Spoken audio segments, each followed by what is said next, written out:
And just about to press publish on my latest consumer study. So big picture, we were looking at the consumer this holiday season, and for this post I wanted to kind of dive in and better understand how millennials are discovering gifts, and then once they have gift ideas in mind, where do they go? And so this study is born out of our analysis of 600 shoppers in the US. You had to be 18 and over. And then we had some controls around income and gender and those sorts of things.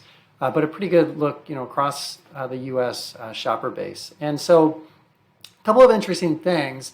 For this video, I'm just going to kind of highlight what was most interesting from a social media perspective. And, if you're interested, you can check out the full post. So a couple of things around social media.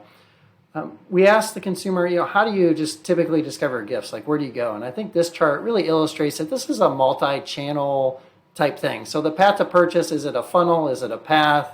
Is it a loop? I kind of think of it as like a web. I think we kind of understand that they're all sort of working together. They all kind of interrelate to each other. And that's what this data shows. Social media, from a millennial perspective, it ranks second. Retail websites are doing a good job attracting consumers to those sites to look for deals. So they came out on top. But social media is second, and that was actually ranked ahead of in-store, at least for millennials. Now, millennials tend to be influenced by Facebook quite a bit more, and Instagram for that matter, quite a bit more than Gen X and boomers. So if you're looking to reach millennials, Facebook and its related platforms are sort of like the ideal place to do that. And this is despite similar rates of adoption. So when we look at adoption here, millennials, slightly outpace Gen X, they outpace boomers a little bit, but the gift discovery is happening at a much greater degree. I thought that was an interesting finding from the study. Now, we'll skip over these things and leave that for you to look at in the report. Again, when we looked at all of these different channels, you can see social stores, retail sites. This is sort of like a rainbow chart. And that just illustrates that it's physical, it's store websites, it's social.